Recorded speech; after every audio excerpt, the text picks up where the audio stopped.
medio ambiente, cultura, derechos humanos, cooperativismo. Baraunda. En medio del desorden planteamos las bases de la agenda informativa del nuevo siglo. Baraunda es un programa de la Secretaría de Cultura y Derechos Humanos de ADUM, Agremiación Docente Universitaria Marplatense.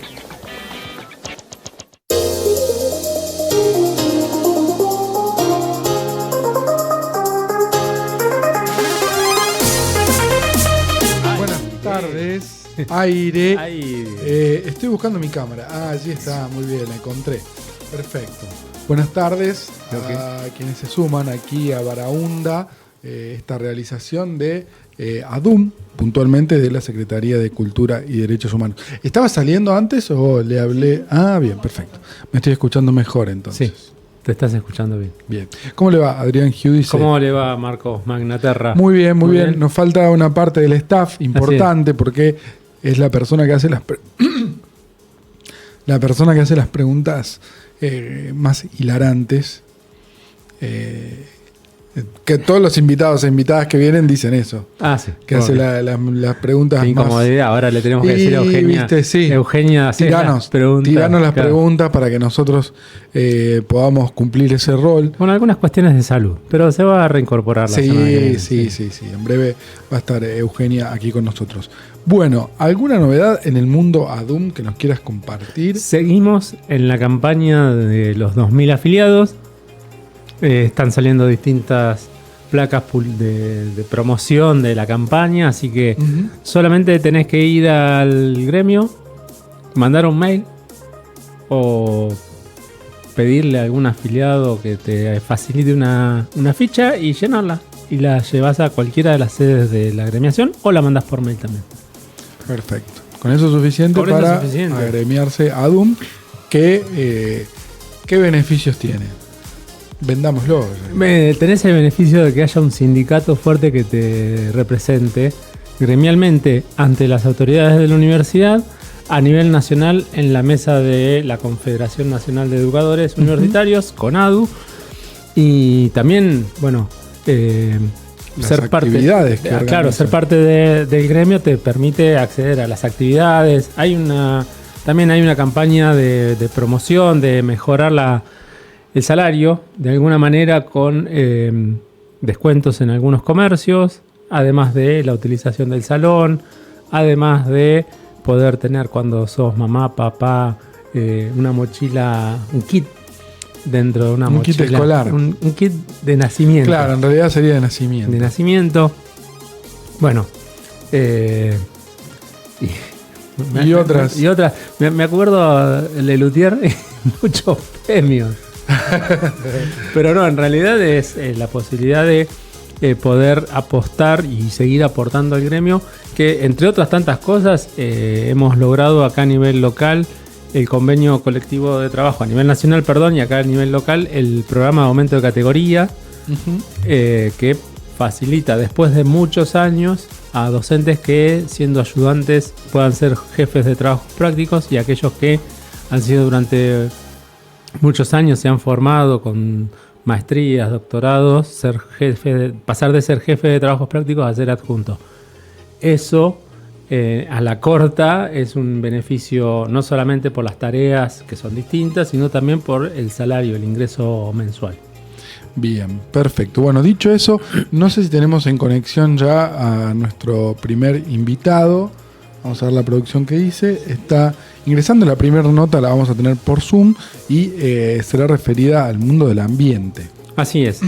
Hace bastante que no charlábamos con docentes o investigadores o extensionistas que se dediquen al trabajo en el ambiente, y desde una particularidad, desde la Facultad de Arquitectura, trabajando vamos a charlarlo con él, pero en cómo se realizan las obras arquitectónicas en esto del ambiente. Verán de fondo las últimas actividades de clases públicas que se hizo. No es que estamos en el complejo de la universidad, sino que la magia de la televisión lo permite. La magia de las nuevas transmisiones nos permiten repasar allí a través de la pantalla que tendremos aquí detrás nuestro. Bueno, algún material de archivo de la universidad. Estamos ya como para entrevistar. Bueno, cuando estemos la apertura de ambiente y empezamos con la entrevista, ¿no? ¿Te parece? Hacemos un breve corte y volveremos ya para charlar con nuestro primer invitado.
Formado por elementos naturales y culturales que se relacionan entre sí y son modificados por la acción humana.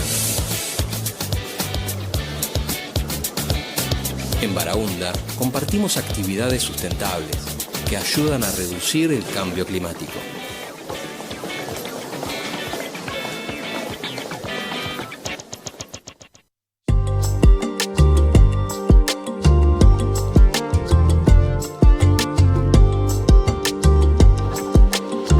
Muy bien, seguimos aquí en Baraúnda y ya está conectado con nosotros Carlos Fenoglio, arquitecto egresado de la Facultad de Arquitectura, Urbanismo y Diseño de la Universidad Nacional de Mar del Plata. Es docente e investigador, dirige el proyecto de investigación Variables bioclimáticas para el análisis de obras de arquitectura desde una mirada sustentable. ¿Cómo estás, ¿Cómo estás, Carlos? Sí, no, estoy perdido con la cámara. Me juega muy en contra la cámara arriba del monitor, me mata y estoy siempre buscando la cámara. Carlos, buenas tardes. Hola, ¿qué tal? ¿Cómo andan? Buenas tardes. Bien, ¿cómo estás, Carlos? Buenas tardes. Gracias por tomarte este momento con nosotros. Bueno, en principio, la pregunta inicial es en qué consiste este proyecto de investigación que va por el lado de la arquitectura, pero teniendo en cuenta variables bioclimáticas y sustentabilidad ahí todo junto. Bueno, te cuento más o menos por arriba.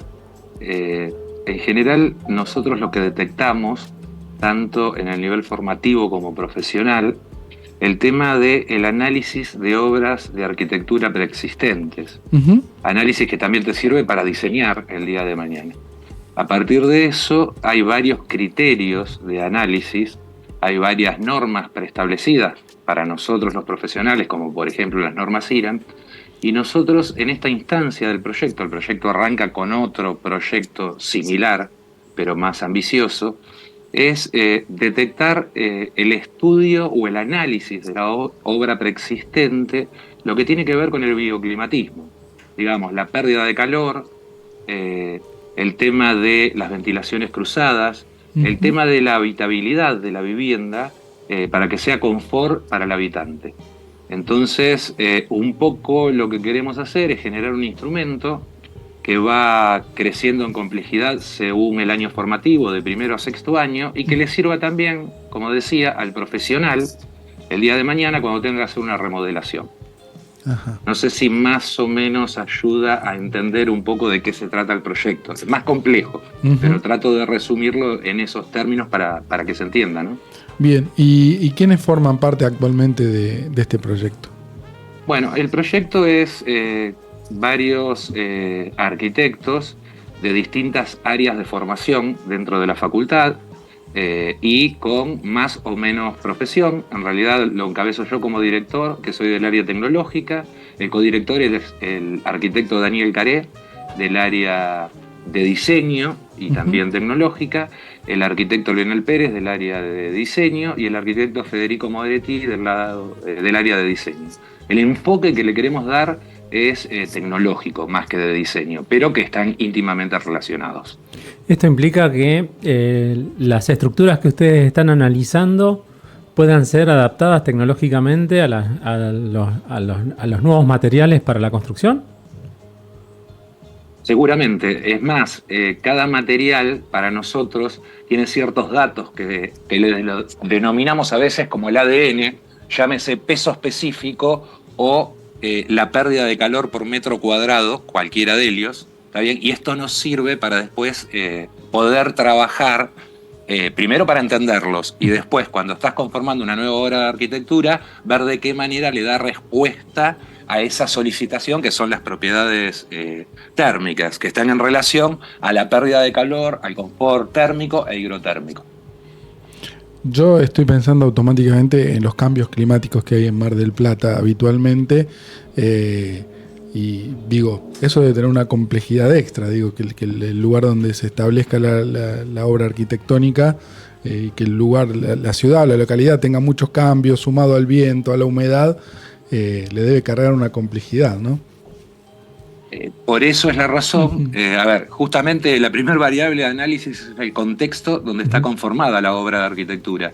Y el contexto tiene como dos instancias. El primero, el contexto productivo, social del lugar per se, y la otra justamente es el tipo de clima, sea bajas o altas temperaturas, lluvia, nieve, etcétera, vientos predominantes del sur, del norte. Entonces uno, cuando analiza una obra, tiene que empezar por eso. ¿En qué contexto histórico se dio? ¿Está bien? ¿Y cuál fue el clima de ese momento? Que no varía mucho en los años, pero a veces sí tiene una impronta distinta. Y cuando vos conformás una nueva obra de arquitectura, para nosotros, de ahí deberías empezar el diseño. ¿Sí? Claro. No sé si queda claro eso. ¿No? Ese es el punto como inicial. Después vamos al particular. Si la obra tiene que ser en altura o en planta baja, su conformación arquitectónica, el tema del recorrido del sol, de dónde nace, dónde se pone, qué particularidades debe tener cada frente, contrafrente, cada una de las partes de la envolvente de la vivienda, ¿está bien? Y qué materialidad se utiliza, ¿sí? Básicamente el origen de todo esto tiene que ver con el ahorro energético. Digo, si vos analizás los gastos energéticos de cualquier país, en particular de la Argentina, el 25% se da en las residencias, en la construcción, sea en la extracción del material hasta llevarlo a obra, sea en el uso propio de la obra y el funcionamiento de la obra. Y nosotros la verdad queremos intervenir en eso.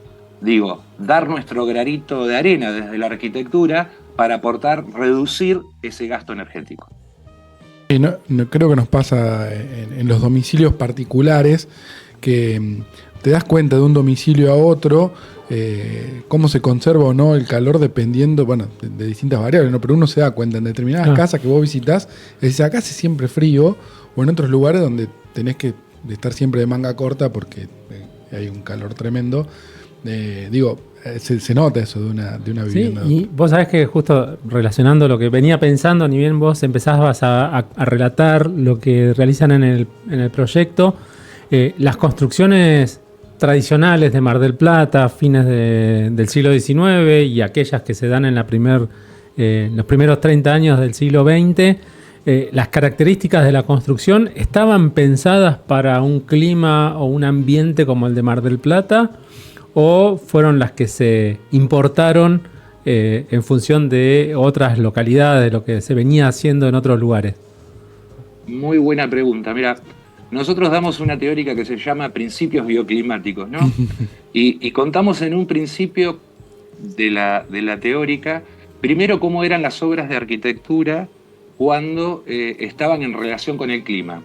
Y en realidad podemos hablar desde un iglú, en su contexto, hasta cualquier instancia de cualquier parte del mundo, cómo le daban respuesta. Y después damos como ejemplo de antibioclimatismo, ¿sí? Para llamarlo de alguna manera, sin ofender a nadie, claro. El tema de los grandes edificios que no importaba el clima o dónde estaban puestos, pero se ponían per se en cualquier lugar. Por ejemplo, Puerto Madero. Ajá.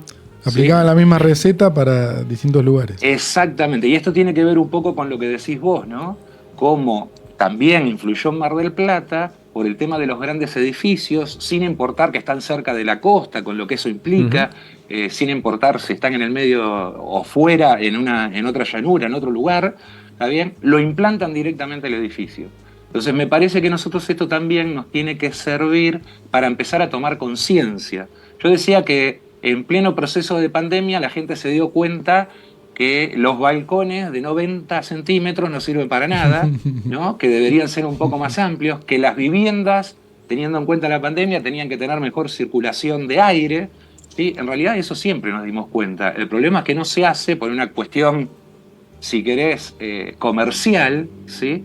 Pero le tendríamos que dar respuesta a esto constantemente. Me parece que hay que tomar conciencia post-pandemia, donde muchos ya se empezaron a dar cuenta de estas situaciones, que, insisto, vienen de muchos años atrás, célebres arquitectos ya planteaban este tipo de cosas, empezar a trabajar en consecuencia. Si no, llegás a la vivienda, tenés más frío, tenés menos frío, tenés ingreso de aire indeseado, tenés muchas situaciones propias que hacen a que no estés confortable dentro de una vivienda, que debería ser todo lo contrario, ¿no? Y no tiene que ver con una cuestión de costos a veces, sino de estrategias de diseño o de la elección del material. Esto, sin lugar a dudas, va a dar lugar a arquitectos preparados para esta construcción o estas construcciones, pensando en la sustentabilidad del ambiente, pero también de el menor uso de calefacción. Sí, de luz y de gas. Exacto. Pero sigo con esta duda respecto de las nuevas construcciones que se dan, de construcción en seco, si pueden reunir esas características que vos recién mencionabas para mejorarla o para darle mayor sustentabilidad y para disminuir los costos en energía. Bien, a ver, una breve introducción. Nosotros vemos el tema de la sustentabilidad del material desde el punto de vista del proceso de extracción, producción, hasta la puesta en obra. ¿Bien? En ese contexto son pocos los materiales que son sustentables. La madera es una de las más sustentables y justamente es una construcción en seco. Ahora, en la misma sintonía tenés el metal, que no es para nada sustentable su extracción. ¿Está bien? Otras profesiones lo sabrán mejor que yo. Y cuando llegan a obra tienen otros inconvenientes y también es una construcción en seco. O sea, tenemos por ahí el inconveniente de no detectar, yo no digo que hay que hacer todas casas en madera, no confundamos, pero entender todos esos procesos de producción hasta que llegan a la obra y después el uso de los mismos. También te puedo decir que tanto la lana de vidrio o poliestireno expandido, que se conoce comercialmente como telgopor, son dos excelentes aislantes térmicos que dan respuestas sustentables, pero en realidad vienen del producto de la producción de la petroquímica, que es lo más antisustentable que hay. Nosotros los arquitectos deberíamos lograr un equilibrio entre los materiales adecuados y a su vez esos materiales de la región. Nada de esto de, bueno, hoy es como todo más amplio, pero hay materiales, trabajar ciertos materiales que no los tenés en la región. Nos vamos de Mar del Plata, vamos a un lugar donde no existen ciertos materiales y hay que hacer todo un traslado, toda una logística tremenda para conseguirlos. No sé si respondo un poco a tu pregunta, ¿no? Yo creo que la construcción húmeda no es mala. Nosotros le llamamos construcción húmeda a la que, para su proceso de producción in situ, tiene agua, por ejemplo, el hormigón armado. ¿Está bien? Pero el hormigón armado, si entendés el proceso del cemento, de la arena no tanto, pero el cemento y los productos que a veces petroquímicos que tienen, no es sustentable, es sostenible en el tiempo. Vos tenés una obra de hormigón que dura muchos y muchos más años que otra por ahí y tiene poco mantenimiento. Tiene eso a favor, pero en realidad todo el proceso de producción no es sustentable. En cambio la madera es un proceso sustentable siempre que usemos maderas plantadas, digamos, ¿no?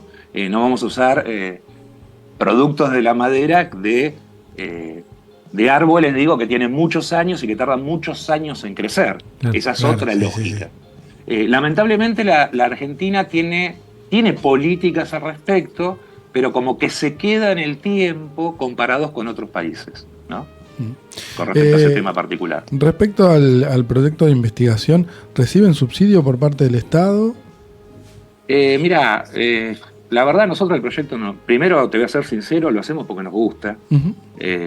Sí es verdad que en la primera, no te voy a mentir, creo que nos dieron 18.000 pesos hace 2 años y el año pasado 55.000 pesos. Claro. Eso no alcanza para un viaje a un congreso y exponer lo que hacemos. Pero también no te voy a mentir, todavía ni lo pedimos, porque estamos metidos en el proyecto, sí. ¿Está bien? Y si tenemos que viajar, como hemos viajado a la UBA, a Buenos Aires, a La Plata, a Rosario, a Santa Fe, viajamos, exponemos, recibimos devolución de otros colegas que están investigando lo mismo, muchos se están investigando en arquitectura natural, eso me parece que es lo importante, pero sí, sabemos que la realidad presupuestaria hoy es pésima, ¿no? ¿Te quedó alguna? No, me saqué casi todas las dudas. Carlos. Bueno, qué suerte. Te agradecemos. Cualquier otra pregunta, díganme y a ver si puedo ayudar en algo. Fantástico. No, si te quedó algo por decir o por aclarar, pero mira, este proyecto creo que hoy está con la particularidad de lo que es la parte térmica de la sustentabilidad. Queremos avanzarlo en la parte acústica, que es un tema muy particular, y en la parte hidrófuga, que es el tema de las aguas líquidas, que también es un tema particular. Nuestra idea es, en 2, 3, 4 proyectos, generar dentro de las posibilidades, uno tiene ambiciones, después se tienen que concretar, un par de libros relacionados con esto, ya te digo, que les sirva al nivel formativo de primero o sexto año, según el año que esté, y al futuro profesional el día de mañana que sale a hacer una remodelación o una obra de cero y le sirva para criterios y variables de análisis antes de empezar su obra. Perfecto, clarísimo. Sí. Te agradecemos, Carlos, el contacto, este tiempo con nosotros y haberte conectado ahí al Zoom para charlar un poquito de esto muy interesante, bueno, sobre todo para nuestra ciudad, por esto que decíamos, ¿no? Una ciudad que tiene varios condimentos con respecto al clima. Indiscutible. Un abrazo grande. Bueno, chicos, hasta la verdad, próxima. muchas gracias por recibirme y bueno, lo seguiré en línea. Estamos en contacto. Hasta luego. Nosotros ya volvemos.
Todos los seres humanos nacen libres e iguales en dignidad y derechos. La promoción y protección de los derechos humanos es esencial para garantizar el bienestar de todas las personas. En Baraúnda hacemos nuestro aporte para el cumplimiento de estos ideales comunes a todos los pueblos y naciones del mundo.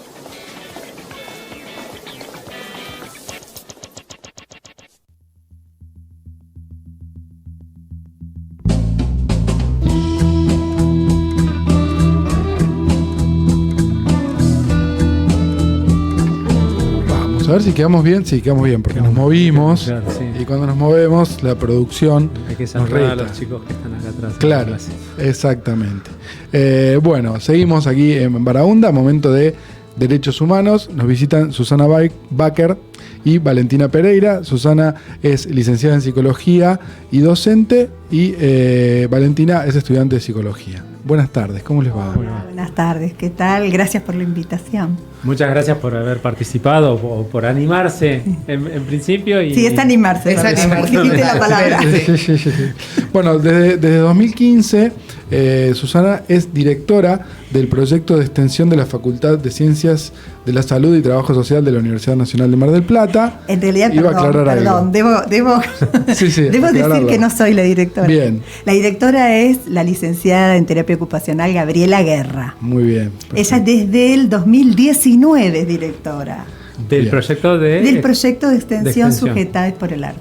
Exacto. Pero el proyecto data de 2015, ¿está bien? ¿El dato ese es correcto? Exactamente, es del 2015. Ahí estuvo justo. Yo mientras buscaba, es un montón de tiempo para un proyecto de extensión, porque bueno, sabemos que cuesta, la mayoría de las personas que se involucran lo hacen completamente ad honorem y demás, requiere tiempo, etcétera, etcétera, y 10 años de un proyecto de extensión es bastante tiempo. Sí, ¿no? Sí, a veces yo también me pregunto cómo hicimos para llegar hasta acá. Porque cuando uno empieza con la idea de esto acá hay un problema, hay que transformar esta realidad que es problemática para muchos jóvenes en nuestro caso, y entonces uno no piensa hasta cuándo, uno dice hay que salir y hacerlo. Y ahora, cuando se mira para atrás, dice, wow, qué camino recorrido. No dijimos el nombre completo, es Sujetados por el Arte o Sujetades por el Arte, tratamiento social del desamparo subjetivo orientado a jóvenes en contexto de encierro. Así es. Ahí vamos a desarrollar un poquito el proyecto. Bien. Desde el 2015 hasta ahora. Primero, ¿cómo se les ocurre llevar adelante un proyecto de estas características en un contexto conflictuado, en el encierro de jóvenes? Digo conflictuado desde distintos ámbitos, desde lo social, desde lo académico, desde lo político inclusive, y qué se encontraron cuando empezaron a desarrollarlo. Sí, bueno, el inicio obviamente tiene que ver con mi historia, porque fui la que tuvo la inquietud de salir a buscar o de volver a la universidad de algún modo a buscar esos compañeros, compañeras, recursos docentes que pudieran colaborar en esto que era crear una biblioteca especializada dentro del centro cerrado, especializada, digamos, dirigida a los jóvenes que estaban ahí con la libertad ambulatoria restringida.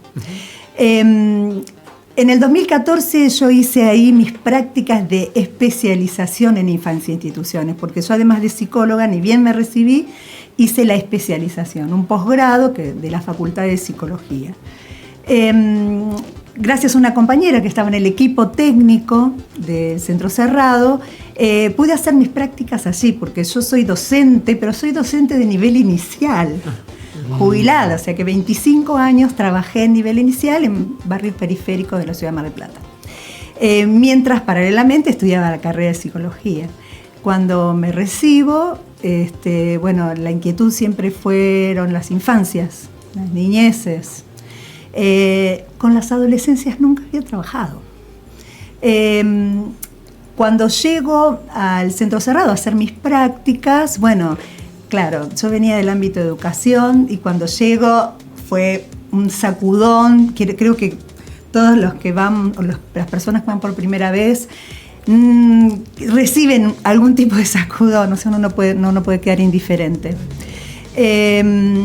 ¿Vos esto lo distinguís entre los jóvenes, adolescentes y los adultos? ¿O para vos ambas poblaciones o ambos grupos de personas te dan o estas instituciones con esas personas te dan este sacudón? Bien, yo no conocía la UP15, ni la Unidad 50 de Mujeres, ni la Alcaldía. Es más, nunca dije que iba a trabajar con personas detenidas. Creo que no. Yo también vengo del arte, también soy artista plástica, dibujo, he hecho exposiciones, es decir, que vengo del arte y de las niñeces, pero bueno, de las niñeces que acceden, con dificultades, que ya sabemos, los barrios periféricos, pero que acceden a la escuela, que acceden a un jardín de infantes, a la educación. Cuando llego ahí digo, bueno, yo venía con todo el bagaje de derechos humanos, derechos del niño, y por más que estuviera restringida la libertad ambulatoria, las otras libertades deberían estar garantizadas. Uh-huh. Y bueno, ahí me encontré con que no era así. Ni siquiera la escolaridad, porque bueno, yo estuve con las maestras de primaria también y con una primaria orientada a adultos, uh-huh, igual que la secundaria, no era lo que correspondía, digamos. Uno piensa así que justamente estos pibes hay que reparar un daño que de algún modo la sociedad produce, ¿no? Que es ese resto de humano, de personas que no acceden a los derechos mínimos, ¿no? Y de algún modo yo decía, bueno, estos pibes hay que repararles. Y digo, ¿cómo puede ser que se le den menos? Menos de menos, ¿no? Porque eran 2 horas de escuela, no habían cosas mínimas, las paredes no tenían nada, que eso no parecía una escuela, claro. No había ningún signo, ningún elemento que diera cuenta. Y afuera había un gran cartel que decía, bueno, biblioteca, se me fue el nombre de pero bueno, es artista plástico, Brusone. Biblioteca Brusone, una placa de bronce. Y yo decía, ¿y la biblioteca? ¿Y los libros? O sea, creo que cuando uno llega ahí, uno siente ese impacto de lo que uno conoce, ¿no? O de lo que se representa con la palabra biblioteca y se encuentra con que no tiene nada que ver con lo que hay ahí. Y entonces volví a la universidad y digo, bueno, ¿a quién conozco acá? Bueno, conozco al director de la biblioteca de la universidad, Oscar Fernández. Entonces digo, bárbaro, voy y le toco la puerta. Oscar, tenemos que hacer una biblioteca en el centro cerrado, porque no puede ser, por lo menos. Eso fue lo que pude en ese momento. Eso fue el inicio. O sea, Oscar estuvo ahí en los inicios, junto con Rita. Él me presentó una estudiante de la carrera de bibliotecología. Después se incorporó una estudiante de terapia ocupacional. Y éramos 3. Primero 2 personas, después fuimos 3. En el 2019 éramos como 20. Después vino la pandemia, seguimos trabajando porque llevábamos las cajas hasta la puerta del centro cerrado, eran cajas con actividades múltiples, cartas, escribíamos cartas, se las mandábamos, bueno, ahí Gaby había conseguido los cubos mágicos, salían todas, la operadora del centro cerrado salía toda... El traje de astronauta. Bien traje espacial, y así fue el 2020. Después... cada una, porque, los integrantes, estudiantes de distintas carreras, distinta, cuando digo distinta, más interdisciplinario no puede haber sido, teníamos una estudiante de diseño industrial, una profesora de historia, después estudiantes de servicio social, de terapia ocupacional, bueno, hemos tenido docentes de la Malarro jubiladas, o sea, artistas de plástica, que han estado 1 año, 2 años, o sea, han pasado y han dejado la impronta. Después, bueno, el número volvió a decrecer porque cada uno de los estudiantes se volvió a sus pagos, digamos, a ejercer, a trabajar. Y esas docentes son las que están colaborando desde sus lugares, digo yo, la comisión de festejo, le digo yo, para los 10 años del proyecto. Entonces son quienes están organizando, hicieron este enlace con Manuel, en el PUAM, aunque yo a Manuel ya lo conocía de antes, Y programaron una serie de conversatorios que vamos a volver a replicar con otros especialistas invitados del área, o sea, el conocimiento de niñez y del área de responsabilidad penal juvenil, después de las vacaciones. Y para fin de año tenemos un gran broche que es un encuentro de murales, coordinado por Juan Vallecillos, que es muralista y escritor, y además está dentro de nuestro equipo de trabajo.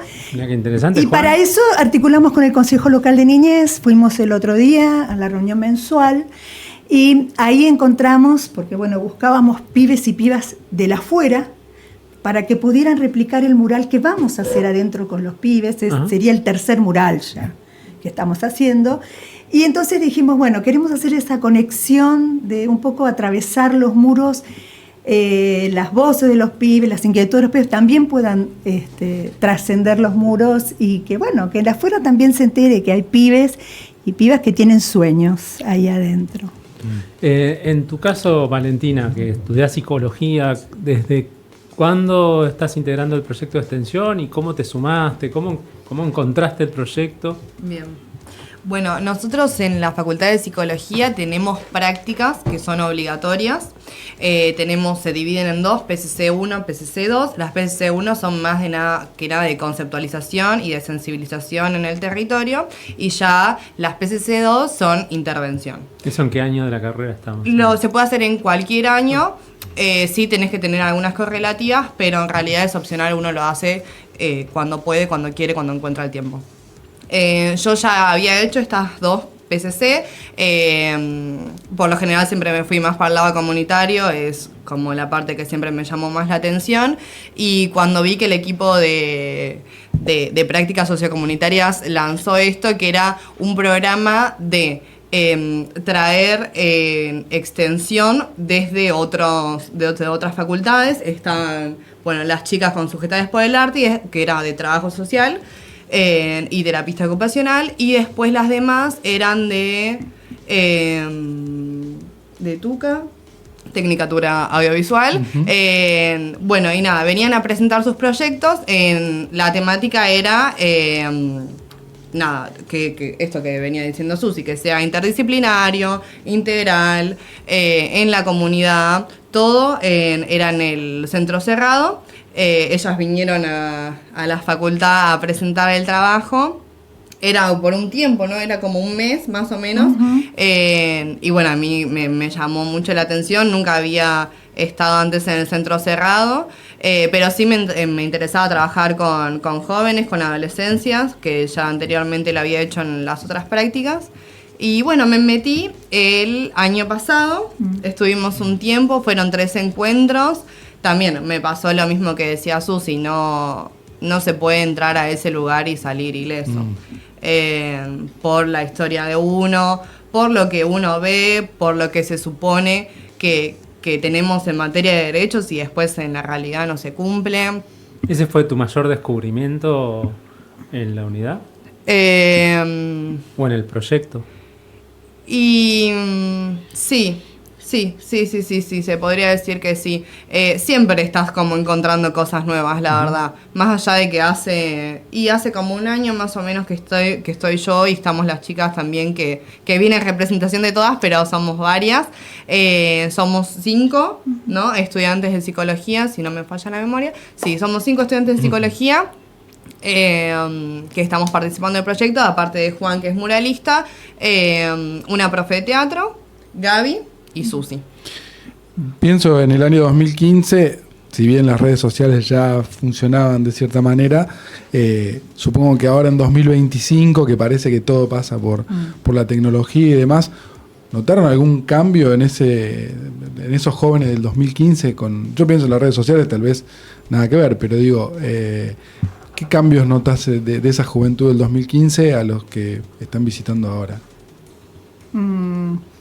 Sí, respecto a los jóvenes, no sé, porque te escuchaba y recordaba la pregunta que nos hicieron en el Consejo Local, que nos dijeron, ¿qué cambios vienen en la institución desde el 2015 al 2025? Y yo no lo había, ahí lo estaba pensando y dije, lamentablemente tengo que decir que no muchos. Claro.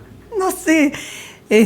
No muchos, tenemos mejor relación con las autoridades, creo, porque bueno, ahí nosotros siempre estamos molestando, ya sabemos que es nuestro rol molestar, digamos, pero bueno. Es instituyente. Son instituciones difíciles. Sí, sí. Entonces, bueno, sabemos que los pedidos que hacemos, el pedido de una pared para esto, la salida o lo que proponemos como actividad, siempre vamos a estar en los bordes empujando los límites de la institución y lo hacemos con la mejor sonrisa y a veces nos dicen no. Pero a veces logramos un sí y bueno. Respecto a los pibes, hay algo respecto a la educación que yo no lo puedo corroborar mediante una investigación. Quizás haya datos respecto a alguna investigación que sí los tenga. En el 2015, 8 pibes de los... Ahí el cupo son 24. 8 pibes estaban en la primaria, es decir, 8 pibes no habían terminado su primaria. Había un pibe, nosotros teníamos uno de los muchachos dentro del taller literario que tenía 16 años, no me acuerdo si era de Morón, de San Miguel, porque la mayoría de los pibes son de lo que conocemos como Gran Buenos Aires. Y este pibe no leía ni escribía con 16 años. En la actualidad no hay población que esté en la primaria, en la escuela primaria. Y entonces, bueno, yo empecé a pensar qué pasó entre medio, ¿no? Entre esos pibes que muchos no habían terminado su primaria, claro, y que ahora terminaron su primaria y la mayoría está cursando secundaria y algunos... bueno, no son la mayoría, pero terminan la secundaria y hacen algún estudio de oficio ahí en Batam. Por ahí es 1 o 2, no muchos. Pero bueno, ahí algo pasó, quiero decir, no sé si esto del sistema educativo, todo lo que es política de inclusión en educación, que estuvieron, que estuvieron teniendo efectos, digamos, de algún modo en los territorios. Porque no volvió a pasar eso. O sea que la primaria, en esos pibes que sabemos que tienen escolaridades interrumpidas, por decir de algún modo, fragmentarias, se han modificado, digamos, ¿no? Alguna de las políticas sociales en alguno de los gobiernos que han pasado entre el 2015 y el 2025 llegó. Es muy interesante para seguir viendo a ver qué pasó, ¿no? Porque, bueno, a veces más en esta época que no podemos, claro, que nos encontramos con programas deshechos realmente y con proyectos, porque sabemos que el aporte de lo que es la cultura en los barrios, los proyectos culturales en los barrios, para los niños, niñas y adolescentes que no acceden al centro de la ciudad, son sustancialmente importante, digamos, es lo que hace la diferencia. Surge como obvio en tu relato, Susi, el tema de por qué vincular estas poblaciones con el arte, pero contalo vos, porque estás hablando de educación, estás hablando de la biblioteca, sí. Mencionaste lo de los murales, pero ¿por qué vincular a estos jóvenes con el arte? Siendo que vos estás viendo al mismo tiempo, ¿no? En paralelo estás viendo sus desarrollos académicos interrumpidos o fragmentados. Sí. ¿Por qué desde el arte? Lo podemos pensar desde muchos lugares y podría estar hablando mucho del arte. Creo que todos hemos tenido alguna u otra experiencia en mayor o menor grado respecto a algunas de las manifestaciones artísticas, algunos de los lenguajes artísticos. Quiero decir, todos sabemos que hemos pasado por esa época en que nos pasábamos escuchando música, el mismo tema, todo el día, mirando el techo, no sé, mirando la luna, ¿no? Y también podemos sentir lo que eso nos hacía sentir a cada uno, ¿no? Recordar un lugar, aquella chica, no sé, a la madre, no sé, bueno. Es decir, que el arte tiene esa capacidad de transportarnos a otros escenarios, a otros mundos. Eso cualquiera lo puede, digamos, lo puede decir porque seguramente lo ha sentido. El arte en este caso, o no sé si las manifestaciones artísticas, sino los lenguajes expresivos artísticos, nos permiten, por un lado, tener un terreno común, un lugar común, tanto a los pibes como a los adultos de la edad que sea. Ahí, digamos, ya sea porque es desde el dibujo, ya sea porque es en el teatro, ¿no? Y las expresiones corporales, ya sea con la música, nos conectamos. Tendremos distintos gustos, pero podemos hablar de qué te gusta a vos y qué me gusta a mí, ¿no? Bueno, a mí me gusta el rap, yo aprendo, porque la verdad que aprendo de la música de ellos, yo digo, ¿qué voz? ¿Quién es voz? Agua. Entonces, hablamos de eso. Y yo también puedo aportar, bueno, ¿saben qué me gusta a mí? Bueno, entonces le digo, Charly García, estoy en la época en la que uno era adolescente. Entonces, ahí hay un terreno común para trabajar, porque de hecho nosotros trabajamos, hay una palabra que yo soy practicante de psicoanálisis, así que se llama transferencia. Es el único modo de trabajar, es haciendo vínculos transferenciales. Y esto, hablando de algo en común que nos gusta, ¿no? Permite hacer esos lazos. Después vendrá otro tipo de trabajo, ¿no? Pero sin eso previo, sin un vínculo previo, no se puede trabajar con pibes que han sufrido. Ya a veces hay un trabajo hecho por mí, presentado, hay un libro que está publicado en EUDEM, en virtual, en forma virtual, donde ahí cuento varias situaciones y varias cuestiones que fueron pasando a lo largo del tiempo. Y bueno, situaciones interesantes justamente que tienen que ver con esto, tienen que ver con el arte, hasta, por ejemplo, la presentación de un pibe que vino diciendo soy la oveja negra de la familia, somos 11, ¿no? Bueno, y terminó después de un año de haber trabajado con nosotros, trabajando caligramas, poemas, poesías de distintos autores, y además hicimos ese año un taller de fotografía.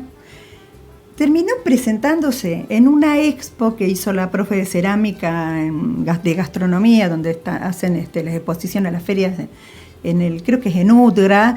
Bueno, y alguien que no era del grupo, no conocido de él, ¿no? ¿Y vos qué haces? ¿Vos quién sos?, le preguntó. ¿No? Entonces era la expectativa, ¿qué va a decir? Yo soy poeta y fotógrafo. Y todos nos quedamos porque había, digamos, uno puede hacer una lectura de que hay un cambio de posición subjetiva, que no es instantáneo, que no está asegurado, que requiere mucho trabajo artesanal del vínculo, y sí, pero bueno, uno escucha ese tipo de cosas. Es difícil trabajar ahí porque hay otras caras, ahí también he nombrado otra cara de esos discursos donde vos sos el pibe chorro, vos sos el delincuente, y entonces eso funciona, ese tipo de discursos, como sentencias. Nos ha pasado a hacer un taller de teatro y nosotros llevar, ellos les encanta ser por un momento otros, que es un ensayo hermoso, entonces llevamos pañuelos, disfraces. Bueno, en ese momento estábamos haciendo algo así como ensayando una obra de teatro, y entonces yo había llevado unos sacos blancos, saco tipo tanguero, ¿no? Unos sombreros, entonces anteojos negros, porque ellos generalmente si uno lleva ¿me lo prestás?, ¿no? Y se lo ponen un rato. Y él me dijo, bueno, uno de los pibes se puso toda esa ropa así, los anteojos negros, y dice, quiero mostrarlo. Y sale al pasillo a mostrarle a los operadores lo que tenía. Entonces, uno de ellos, los operadores, que lo mira así, ¡wow! ¡Qué bien! Pareces un narcotraficante de Centroamérica. Y yo me quedé, eso, que es un dicho, claro, pero que dice un montón de cuál es el discurso, ¿no? Y la dificultad, creo yo, más compleja es cambiar las prácticas, ¿no?, de justamente las personas que ahí están trabajando, que no es fácil para ellos y más difícil es sin recursos. Tus compañeras, compañeros de la facu, ¿qué te dicen? Los que no participan del proyecto. ¿Por qué no se suman? Hay mucho discurso en relación a eso, no tanto en la facultad porque creo yo que estamos como bastante con este discurso de poder entrar a otros territorios diferentes. De hecho, esto que estaba contando Susi me hacía acordar un poco también en relación con el arte, la importancia de transitarlo desde ahí, con prácticas que se hacen en la facultad de ir al Borda con el Frente de Artistas, que, bueno, creo que fui hace como dos fines de semana, si no me equivoco, y me pasó mucho de que me acordé mucho todo el tiempo de el centro cerrado. Las prácticas manicomializantes, horribles, el lugar en sí como institución, tienen una lógica de encierro muy parecidas, es la realidad, y el arte viene como a acolchonar un poco eso, ¿no? A transitarlo de otra manera. Me quedé pensando justo en eso, pero con relación al discurso, en Psico realmente no, pero sí en el afuera sí hay un montón. Desde mi familia como que al principio fue como, ¿cómo te vas a meter a la cárcel? No estoy y aparte se encontrarán con jóvenes que tienen la misma edad que ustedes o muy cercanos ahí, sí, y ver que han tenido una realidad tal vez completamente distinta. Sí, eso se nota y creo que es de las primeras cosas que a uno le choca, ¿no? Como cuando los chicos se abren con nosotras y nos cuentan a veces las historias de vida y decís, yo no sé qué hubiese sido de mí si hubiese pasado todo eso. Uno cuando está ahí se da cuenta de ciertas cosas que tuvo, esto de colchón, más que nada de sostén social, ¿no? El lazo que decía Susi.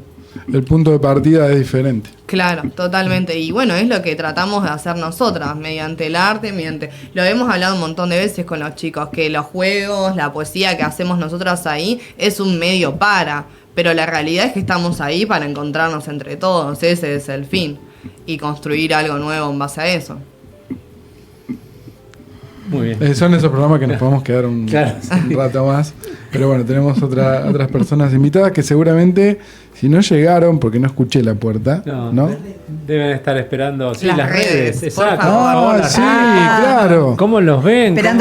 Yo tenía lo del libro, pero se adelantó. Lo muestro. Esto fue en el 2019. En realidad traje...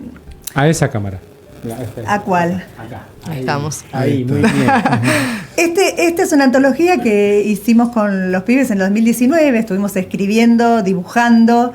Y nos dio una mano Manuel Vilches con el prólogo.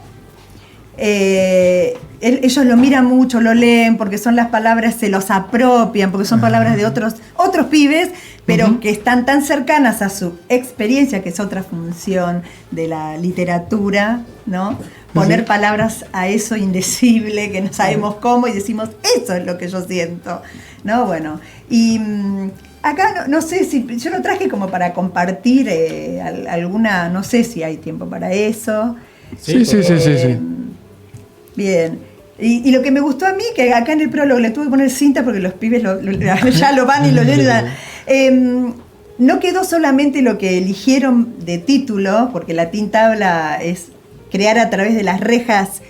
Crear a través de las rejas es lo que salió en definitiva más votado, pero se incluyó lo que quedó por fuera, lo que la minoría, eso que a veces dice, hey, la voz de la minoría no tiene, bueno.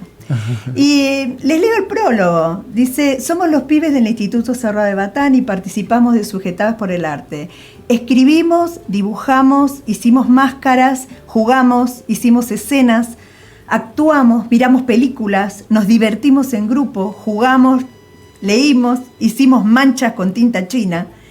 Escribimos para expresarnos y desahogarnos, para pasar el tiempo y sacarnos el dolor que tenemos dentro.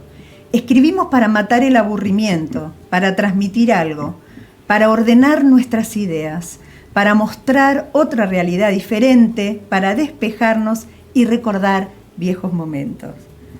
Ese es el prólogo. Pero bueno, hay muchos textos, ya está tan...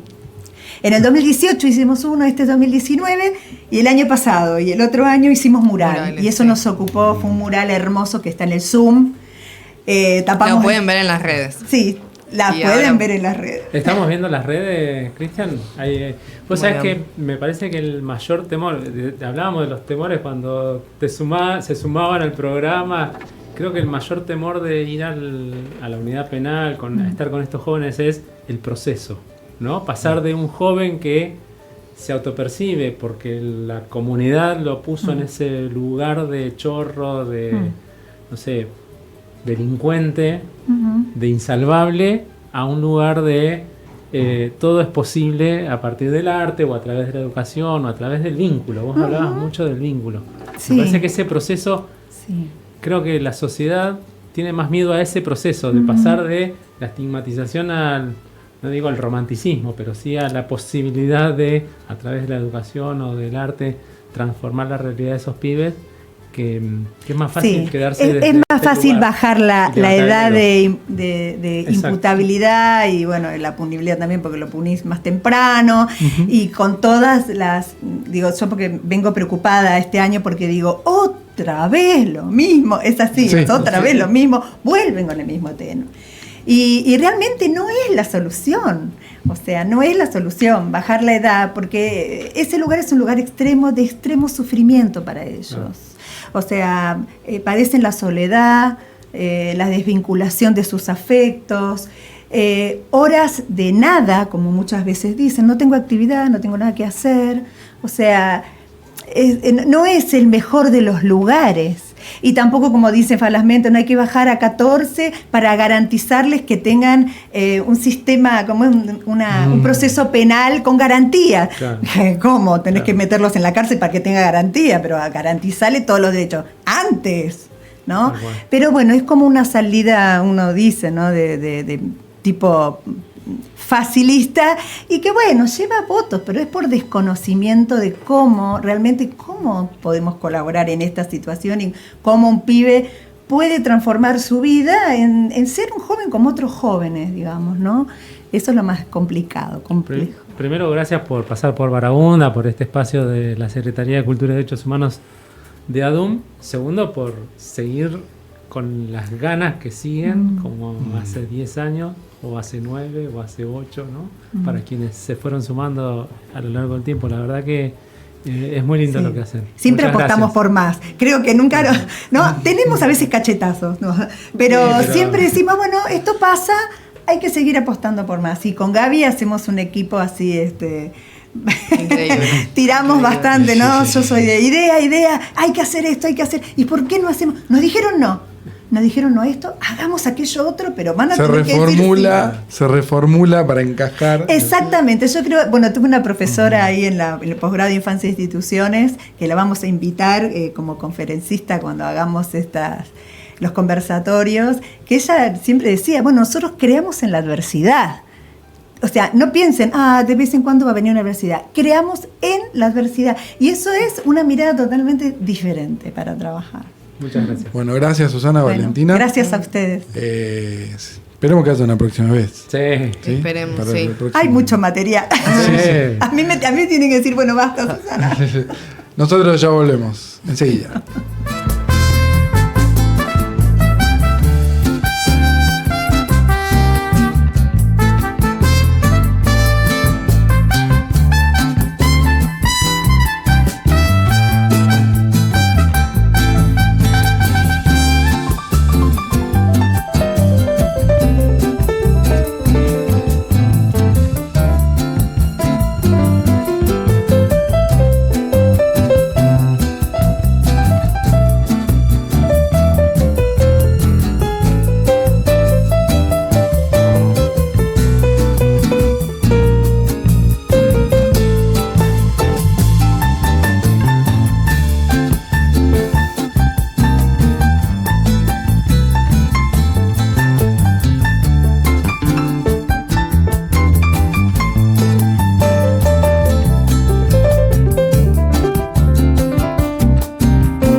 Llegamos a la mitad de nuestro encuentro semanal. Prepara la picada y algo para tomar, o sacá a pasear al perro, que en un rato seguimos con más Baraúnda. Baraúnda, por Punto Radio MDQ.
El universo cooperativo en Argentina es amplio y diverso.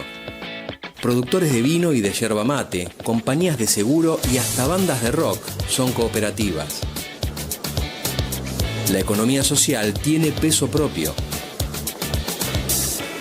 Desde Baraúnda te invitamos a recorrer el mundo cooperativo en Mar del Plata.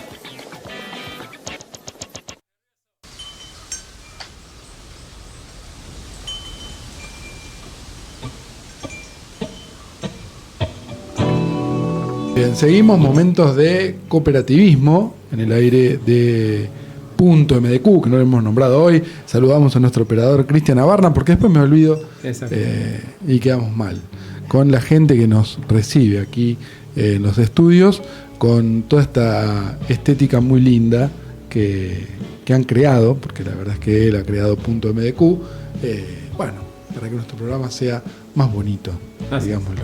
Sí. Decíamos, momento de cooperativismo. Más al menos. Exacto. Nos visita Nicolás Bogado, de la Cooperativa de Trabajo Octubres en Marcha Limitada, cooperativa de construcción en general, albañilería, construcción en seco, electricidad y muchas otras cosas. Buenas tardes, ¿cómo te va? Buenas Gracias tardes. por venir. Gracias a ustedes por invitarnos, así que nada, gracias, la verdad pues estoy por primera vez en una radio, así que también pido disculpas si hay un poquito de nervio, pero bueno, estamos acá. Pero, a ver, vamos a hablar de lo que hacen. O sea, la cooperativa, ¿cuánto hace que se constituyó? ¿Desde cuándo empezaron a trabajar cooperativamente? Bueno, la cooperativa se constituyó en la época de la pandemia. Bueno, ahí lo pudimos lograr, sacar la cooperativa. Y bueno, después empezamos a trabajar con Nación, con la SISU, que hicimos veredas, intra y domiciliaria eléctrica, intra y domiciliaria de cloaca. Ahí en el barrio, por ejemplo, en el barrio Parque Peña hicimos 1.300 metros de vereda. Hicimos 3 intradomiciliarias de electricidad y cloaca. Y bueno, estuvimos trabajando con el gobierno anterior, hicimos esos trabajos, que bueno, ahí en la cual trabajábamos 30 personas, compañeras y compañeros, porque también trabajaban mujeres. Y bueno, y había capacitaciones para los trabajos que hacíamos, de construcción, de electricidad, de plomería. Y en la cual de ahí surgieron 2 compañeras electricistas que ahora tenemos, bueno, que aprendieron el oficio, plomería, también aprendieron, hay otra compañera que es oficial albañil, así que la verdad que estuvimos trabajando muy bien con el gobierno anterior, pero bueno, también después hubo un cambio de gobierno en la cual del minuto 1 sacó la obra pública.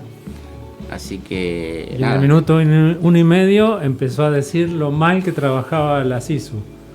¿No? Sí, exactamente, pero bueno, yo escuché esas cosas cuando dijeron, pero yo lo invitaría a que venga a ver cómo mejoramos la vida de las vecinas y los vecinos de los barrios.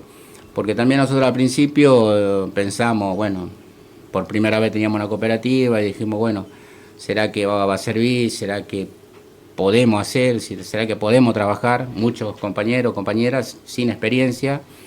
Pero bueno, después hubo capacitaciones en las cuales nos capacitamos todos, vamos a decir. Y cuando íbamos a la mitad de las veredas, por ejemplo, bueno, nos dimos cuenta que sí era un trabajo muy importante, porque no solamente trabajábamos nosotros, los 30 compañeros y compañeras, sino que mejoramos la vida de los vecinos. Antes salían, caminaban, pisaban el barro para ir a la escuela, para llevar a los chicos a la escuela. Y bueno, después de repente vimos que bueno, salían y caminaban por la vereda, una sonrisa en la cara. Bueno, es una satisfacción enorme para nosotros y nos dimos cuenta que sí servía. Claro, pero aparte, perdona que... No, está bien. Me engancho con lo que me estás contando porque son barrios...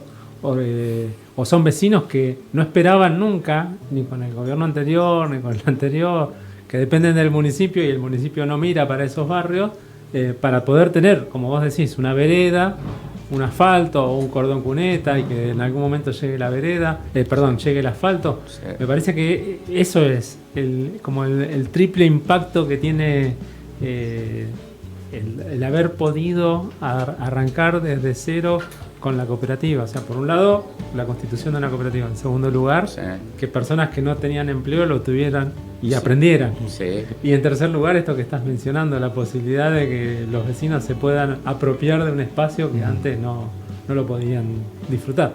Sí, la verdad que sí, fue muy emocionante. Y bueno, cuando empezamos con la obra, los vecinos nos preguntaban si éramos de la municipalidad.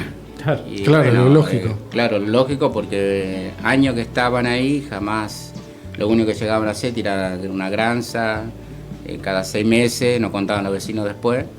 Bueno, nosotros desmentimos, obviamente, nosotros les decíamos que éramos una cooperativa, que era un proyecto nacional en aquel entonces, que el municipio no tenía nada que ver con eso.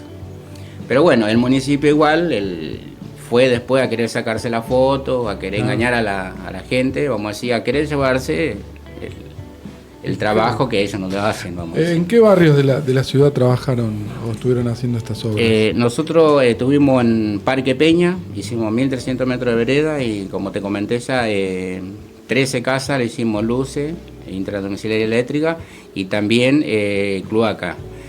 Y no solo eso, también en el proyecto que estuvimos trabajando habían 13 heladeras nuevas para los vecinos y vecinas.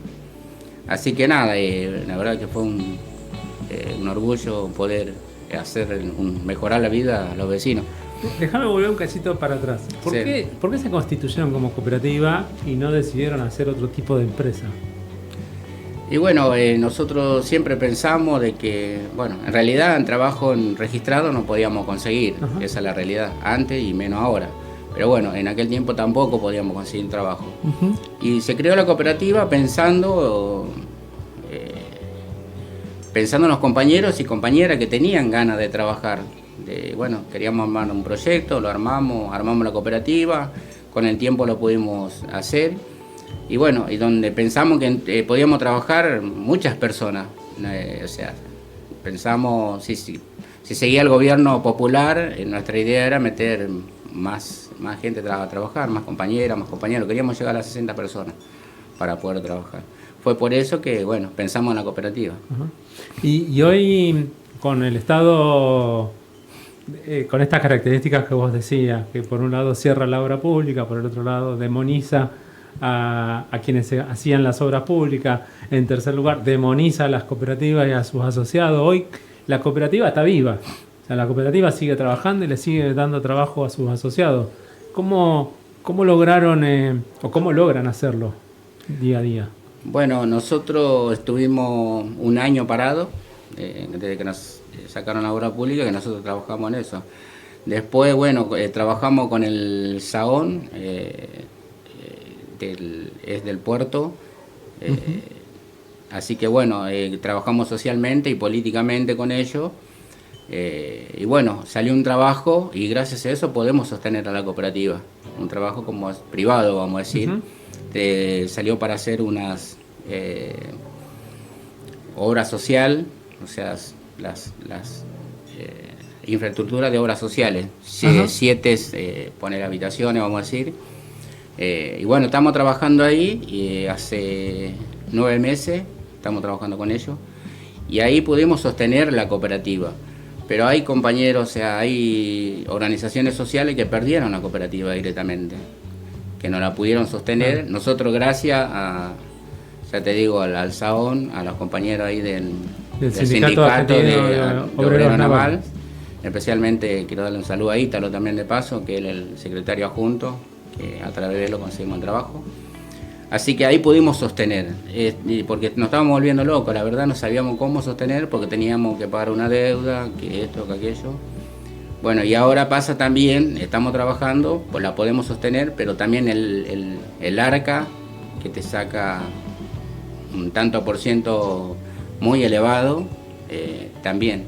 El mes pasado tuvimos que pagar 2 millones de pesos por el ingreso que te genera, te sacan una cierta cantidad que es mucha.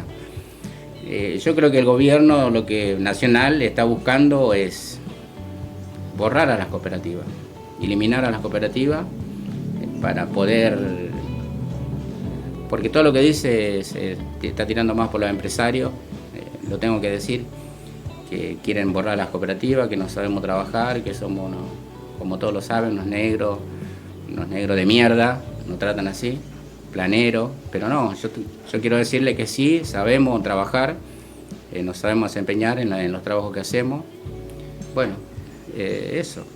Y bueno, pero también sé que hay muchos compañeros, muchas organizaciones sociales que perdieron su cooperativa. Y la gente de estos barrios donde ustedes construyeron ya vereda, obra de cloaca, cordón, ahora que no los ven más pasar por el barrio haciendo obras y demás, ¿están al tanto de esta situación? Digo, de esto que está pasando con las cooperativas. Sí, están al tanto y también podemos visitarle a los vecinos, no, tampoco lo dejamos nosotros, porque somos una organización social y política, vamos a visitarla de vez en cuando, a charlar con ellos, y están al tanto porque nosotros nos abandonamos. O sea, vamos a decirle la verdad, a contarle la verdad y también se entera por los medios. Y dice que una lástima porque había más proyectos ahí en ese barrio y en otro barrio más para hacer esto que te conté, hacer vereda, intermediaria. Muchos vecinos y vecinas quedaron con la gana de que le hagamos los trabajos, pero bueno, como se cortó esto de la obra pública, esos vecinos también quedaron sin esos beneficios. Lo que digo porque a veces la comunidad no se termina enterando del 100% de lo que pasa. Que se quedan en el discurso. Claro, se quedan con esto de pero las cooperativas al final estaban todas metidas en algún acto ilícito y se quedan con esa idea, ¿no? Pero bueno, en este caso no, porque ellos siguen teniendo vínculo, relación con los vecinos para que sepan la verdad de lo que pasa. ¿Habrá habido cooperativas que habrán cometido ilícitos? Sí, como cualquier otro emprendimiento o empresa que lo puede hacer. Pero no es una cuestión que sea para el común de los casos o para la generalidad de las cooperativas. Nicolás, ¿cómo ven el futuro? No vamos a pensar en varios años hacia adelante, digamos de acá a fin de año, digamos. ¿Tienen algún otro proyecto por hacer, alguna idea que estén barajando para conseguir obras? Y la verdad que está difícil, está complicado. Acá con Obrero Naval, bueno, tenemos un proyecto más de trabajo, pero estamos 6 meses de entregar la primera obra y de ahí arrancamos con otra. Pero bueno, también ellos la están pasando mal porque se vinieron por ello también. Bueno, así que estamos ahí en la duda, que si vamos a seguir trabajando o no. No tenemos otro proyecto, estamos ahí en la nada. Pero bueno, espero que que consigamos por los océanos privados, vamos a decir, porque otra no queda. Claro, porque los navales entrarían dentro de todo el conflicto del puerto, que se han reunido en el Consejo Deliberante y que no le encuentran una salida. Incluso hay concejales y diputados que han votado en favor del RIGI y que ahora están preocupados por lo que pueda suceder con la pesca en nuestra ciudad. Sumado a esta exención de derechos de importación, ¿hasta dónde va a abarcar al recurso pesquero? Sí, Milei dijo, presidente, que era el topo que iba a ir por dentro. Claro. Y iba a desarmar todo. Bueno, lo está logrando, mucho no creímos, porque yo fui uno de esos también, porque dijo muchas cosas, pero la mayoría la está cumpliendo, se viene por todo. Bueno, los obreros navales no pensaban tampoco que iba a ir tan lejos, pero bueno, ahora le está tocando. También, como decía vos, le han votado a la ley del RIGI, donde viene a desarmar todo. Eso viene el presidente, el proyecto de eso es desarmar todo lo que esté organizado. No quiere un pueblo organizado, eso lo dejó en evidencia. También nosotros somos las organizaciones sociales y nos está queriendo dispersar todo, o sea, nos están quitando todos los derechos, vamos a decir, y bueno, ahora también le está tocando a los obreros navales, que ellos están registrados. Lo dijiste en un momento, me gustaría como que hagas un apartado. ¿Por qué seguís eligiendo el cooperativismo y por qué tus compañeros de la cooperativa siguen eligiendo el cooperativismo? Bueno, yo creo que es una forma de vida, porque nosotros, como somos una organización social, estamos siempre hablando de la política, de lo social, de cómo ayudarnos. Ya tenemos encarnado eso, de cómo sobrevivir entre compañeros y compañeras.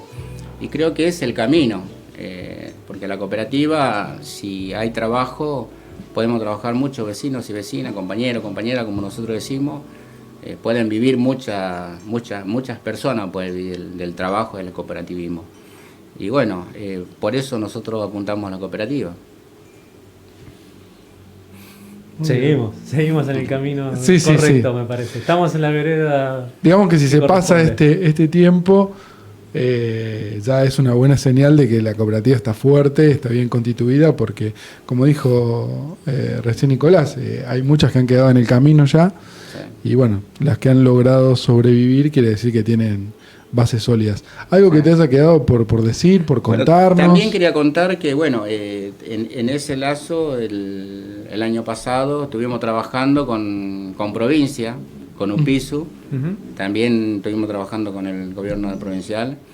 Hicimos 2 plazas en los barrios, en Parque Palermo y en este barrio, al fondo no me acuerdo ahora el nombre. Santa Rosa de Lima. No me acuerdo ahora. Y bueno, hicimos dos plazas muy hermosas, pusimos los juegos, organizamos todo eso, y también hicimos cartelería con UPISU. Ajá. Así que tenemos compañeros y compañeras que sí saben trabajar, que no es que no sabemos trabajar. Así que nada, eso también quería comentar, que estuvimos trabajando con el organismo de UPISU. Y aparte en esto de lo que vos decís que saben trabajar o aprendieron a trabajar, aprendieron un oficio. Sí, 2 compañeras de la cooperativa que ahora son electricistas, que si no hubiera sido por trabajar en la cooperativa, capaz que no hubieran aprendido ese oficio, que esté o no esté la cooperativa, es algo que ya tienen para sí. Claro, y bueno, eso también era, con el gobierno anterior era gratis, tenía posibilidad de aprender oficios, que eso también ya ahora no existe. Así que nada, una de las cosas es esa. Y otra cosa también que quería remarcar, que no solamente es los trabajos, que también ayudamos a chicos y chicas de las calles que estaban en la droga, que cuando estuvimos trabajando teníamos chicos que se drogaban, chicas que se drogaban, y trabajaban, durante trabajaban las 8 horas, no se drogaban, cambiaron su forma de vida. Bueno, estábamos felices porque bueno, se pudo lograr eso también hacia la cooperativa, que vos me preguntabas, que no solamente el trabajo. Con el pasar del tiempo también nos dimos cuenta que hacíamos el psicólogo, porque también estamos en eso, sin darnos cuenta, porque bueno, viene un compañero que se droga, que empieza a trabajar y empezamos, y bueno, le hablamos, le charlamos, decimos, no, dejá de esto, empezá a trabajar, cambia tu vida, acá tenés la posibilidad. Bueno, se cambió durante esos 2 años y pico que trabajamos, se vio el cambio de esas personas. Pero bueno, lamentablemente, con el cambio del gobierno, esos chicos, algunos están perdidos o algunos están presos, otros volvieron a la droga y otros no. Rescatamos 2 o 3 chicos que no se drogan más, pero hay otros que sí, volvieron y van a estar peor. Porque también es psicológico, dicen, no trabajo, no tengo nada, no tengo nada que perder y vuelven a eso. Entonces eso también es triste y doloroso. Bueno, esa parte también yo quería comentar porque sin darnos cuenta también hacíamos de psicólogo. Así que nada. Sí, de contención social. Le agradecemos a Nicolás la visita y bueno, que mejore la situación, que pueda conseguir más obras, al menos desde el lado de lo privado. Y que sigan apostando al cooperativismo. Dale, muchas gracias. Muy amable. Nosotros seguimos en Barahunda en un ratito. Gracias.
cultura es un conjunto de costumbres y conocimientos. Es el grado de desarrollo de un grupo social en una época determinada. Aquí, en Baraúnda, compartimos expresiones artísticas locales. La cultura es un conjunto de...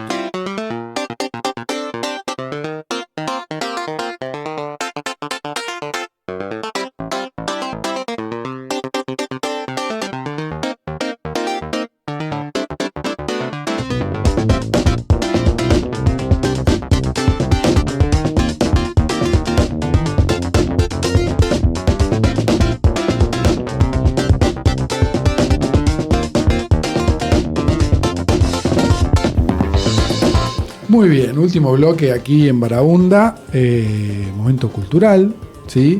Nos visitan Micaela Dambra y Débora Sandleifer, integrantes de la Asociación Sindical de Profesionales de la Salud de la provincia de Buenos Aires, Regional Mar del Plata. Buenas tardes, gracias por visitarnos.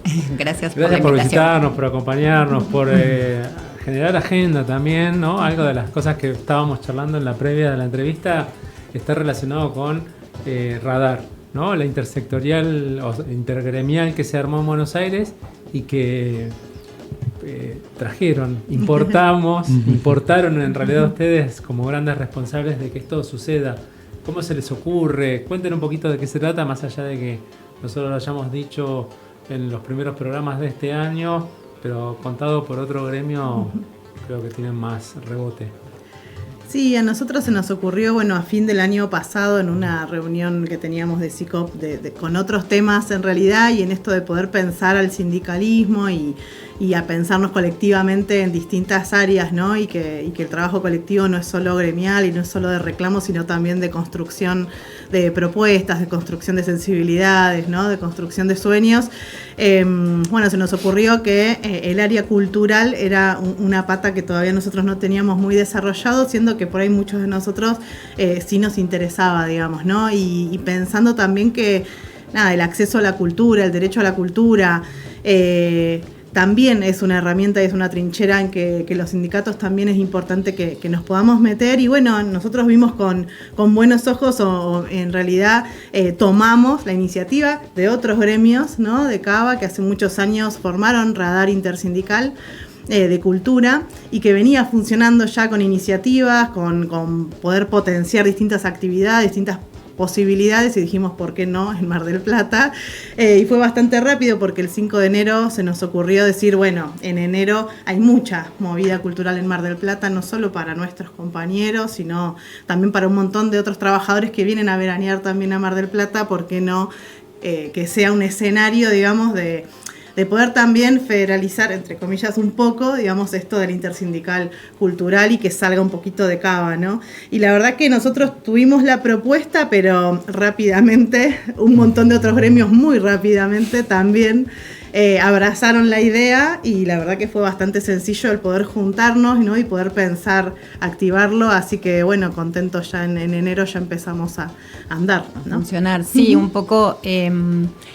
pensar esto, ¿no? De la cultura como un derecho en términos de trabajadores que producen cultura y también de trabajadores que disfrutan de la cultura, y entonces nosotros que recién estamos empezando con esto de Radar, por ahí estamos en una etapa en donde cada sindicato propone o comparte sus experiencias culturales con los otros, facilita el acceso, entonces aumenta muchísimo la red de difusión, deja de ser una red interna de cada sindicato y se multiplica por los, creo que ahora en Mar del Plata somos unos 16, 17, en Buenos Aires en AMBA, digamos, son 50 ya.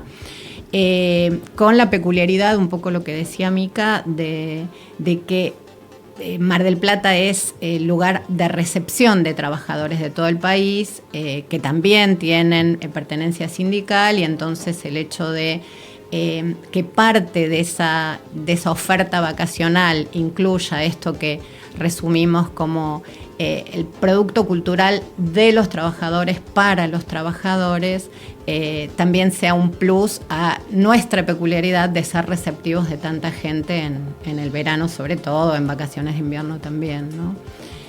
Así que bueno, por ahora lo que estamos haciendo sobre todo es eso, funcionar como agentes de difusión con espacios en común y bueno, y en algún momento, ese sería el próximo paso, un poquito complejo en estos momentos de tantas urgencias, pensar en alguna producción que tenga directamente su génesis en radar, ¿no? Y claro, que tenga desde la génesis del proyecto ya una característica intersindical, que bueno, ya llegará. Sí. Ya somos muy jóvenes. Tiempo, exactamente. Pero bueno, cada gremio en esto de la agenda cultural interna propia tiene mucho construido, pero también para construir con otros. Ustedes iniciaron ayer un ciclo de cine argentino en su sede nueva, o sea, son dos cosas nuevas para el sindicato, nuevas para el movimiento sindical, pero también para esto que es Radar. Sí, totalmente. Nosotros inauguramos nuestra nueva sede, no teníamos en Mar del Plata sede, así que bueno, ahí lo cuento también porque para nosotros es súper importante esta etapa de tener una nueva sede de CICOP, del gremio nuestro provincial, pero tener una sede acá en Mar del Plata la inauguramos en el marco del COSAPRO, que fue un congreso provincial de salud, que también es una instancia súper importante de protagonismo de los trabajadores y trabajadoras de la salud en la construcción del sistema de salud que queremos.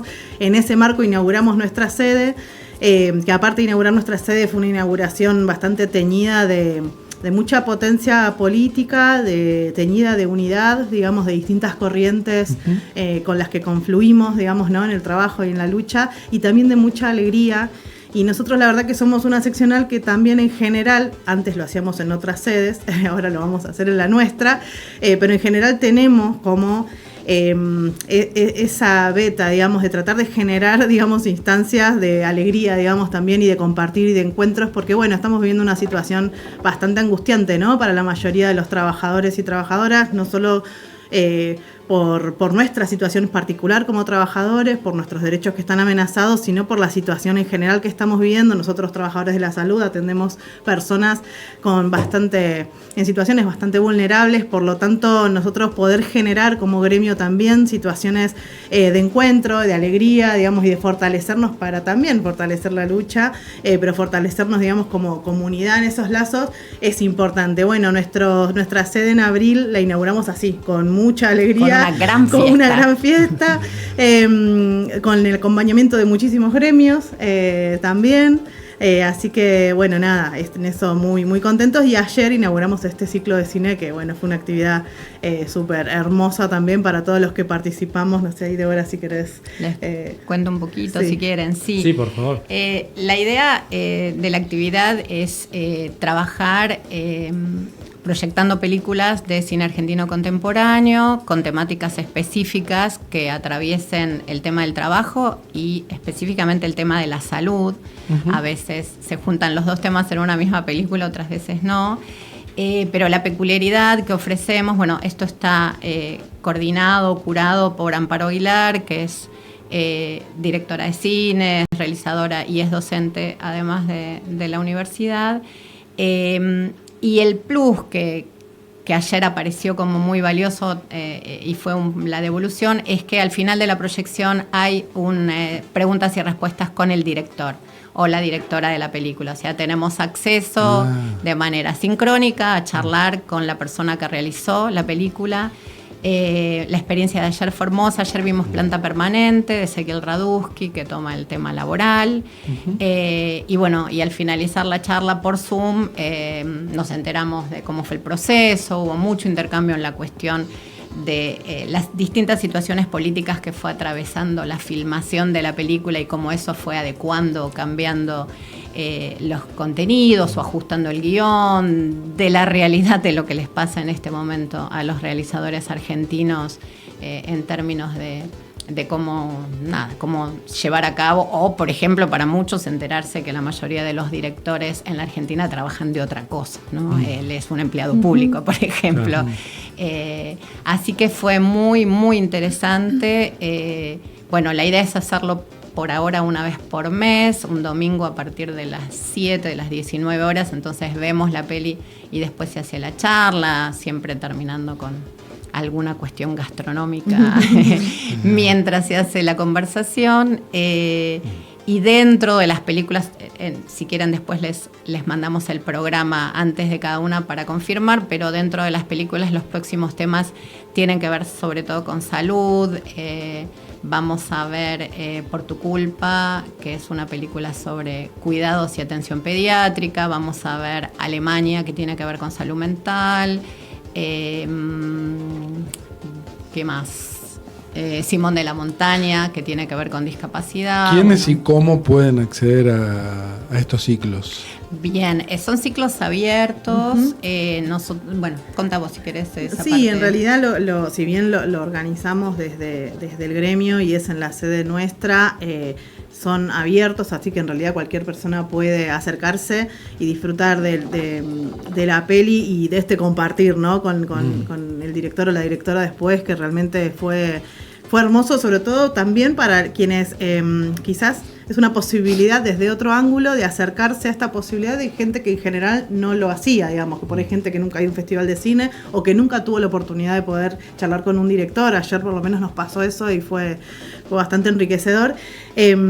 Nosotros tenemos un valor muy simbólico, porque ayer fue 1.000 pesos, digamos, es casi simbólico para los afiliados a nuestro gremio y a todos los gremios que componen la intersindical de cultura, que es Radar, digamos que son todos los gremios, y en realidad, y para quienes no son de Radar, también pueden acercarse, y ayer pusimos un valor de 3.000 pesos, pero obviamente que la entrada es abierta y está a disposición la invitación para cualquiera que se quiera acercar.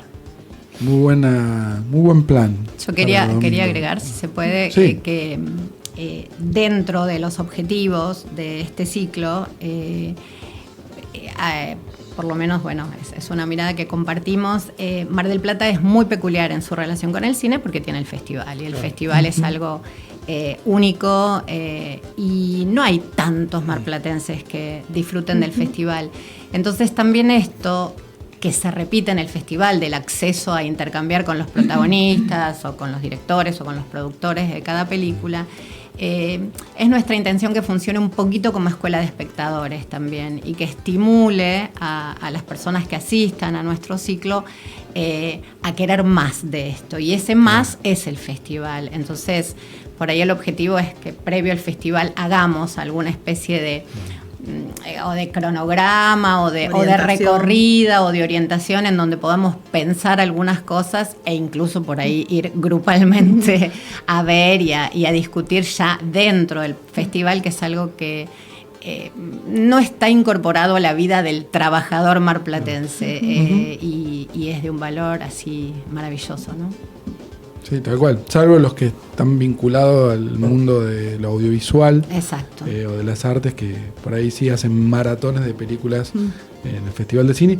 No es mi caso, pero veo en las redes que suben que van a ver varias películas por ahí en el mismo día o en el transcurso de días seguidos. Sí, que vienen de afuera a ver totalmente las películas que después, bueno, que tratan temas desde otro lugar. No tan de Hollywood, no tan de... Sí, o de orígenes, ¿no? Hablar con realizadores de países inimaginables, que además de contar sobre la película, cuentan sobre su historia, cuentan sobre su realidad. Pero qué interesante poder conversar con los nacionales, con estas realidades, ¿no? Porque desde esos lugares hoy del ataque, ¿no? Poder hacer teatro, cine, cualquier actividad artística... merece la pena poder replicarlo y darle difusión porque mejora la cultura de nuestro pueblo. Hoy hablábamos con una de nuestras invitadas que desde el arte trabajaba con chicos en la unidad penal de jóvenes, y cómo la estrategia del arte para salir, para volar hacia otro lugar distinto del que está, ¿no? Aunque sea imaginariamente. Y creo que eso es lo que nos puede llegar a permitir este ciclo de cine o un ciclo de teatro Totalmente. o leer. Sí, además siendo que se empiezan a vulnerar ciertos derechos de los trabajadores, el derecho de acceso a la cultura, mucho más todavía, ¿no? Pareciera que los trabajadores simplemente tienen que cumplir un horario dentro de su jornada laboral dormir y prepararse para el día siguiente. El resto del tiempo... Tal cual. Creo que eso es uno de los máximos o de las máximas enseñanzas o ganancias que tiene Radar, justamente, que es poner en el mismo lugar al trabajador, al productor de cultura y al espectador. Y eso es como un lado no pensado de la vida de un trabajador, de la productividad, incluso desde los propios trabajadores, como que eso no forma parte y bueno, y en ese sentido... Abrir un poco más el espectro. Sí. ¿Qué es lo que se viene aparte de el ciclo de cine, la continuidad del ciclo de cine para CICOP?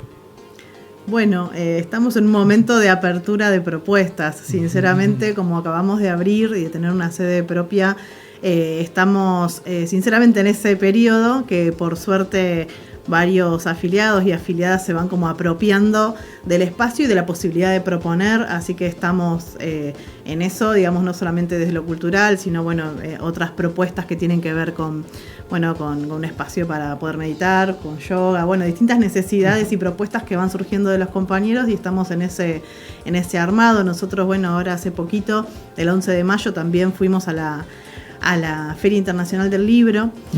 Pudimos viajar el día que nos tocaba CICOP, pero fue en el stand de Radar, de Intersindical de Cultura, que ya hace 2 años, si no me equivoco, 2 o 3, que ya el Intersindical de Cultura tiene un espacio en la Feria Internacional del Libro en donde un montón de compañeros escritores pueden presentar sus libros y aparte suceden otras conferencias o charlas o encuentros en el que nosotros, pudimos ser parte.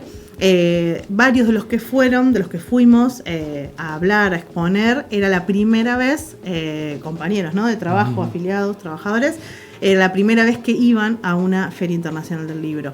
La mayoría de los que fuimos era la primera vez, digamos, que concurrían. Así que qué importante, ¿no?, también el gremio y el Intersindical de Cultura como herramienta, ¿no?, de poder abrir esas posibilidades. Así que en eso estamos en realidad, no es que tenemos mucho cronograma más allá del ciclo de cine. Hay otras propuestas que están empezando a surgir en realidad. Sí, por ahí lo interesante es que muchas de esas propuestas vienen de los propios afiliados, no es que se buscan propuestas afuera, sino cada uno en sus saberes por fuera de ser un técnico o un profesional de la salud, ¿no? Vuelvo al ciclo de cine, va a ser siempre día domingo, 19 horas, y la dirección es Guido 1460, 1460. Quienes se quieran acercar van ahí directamente, les escriben por redes o... Sí, si quieren cualquier información pueden escribirnos por Instagram o por Twitter, pero pueden acercarse directamente, no hace falta sacar entrada previamente. Y es importante que nosotros previamente siempre lo difundimos a la intersindical, o sea que a través de sus propios sindicatos también deberían recibir la multiplicación de esta información, ¿no? Genial. Bueno, Débora, Micaela, muchísimas gracias por compartir esto en Baraunda. Muchas gracias a ustedes. Bueno, nosotros llegamos al final. ¿Cerramos ahora o usted quiere hacer un bloque? Llegamos al final. Muy bien. Si tratamos de hacer un resumen de todo lo No, fue un día de mucha charla y bastante cargado. Así que sí. Cerramos acá entonces. Le agradecemos nuevamente a Micaela y a Débora. Nosotros volveremos la semana próxima, como todos los lunes, 17 horas, por aquí por .mdq. Chao.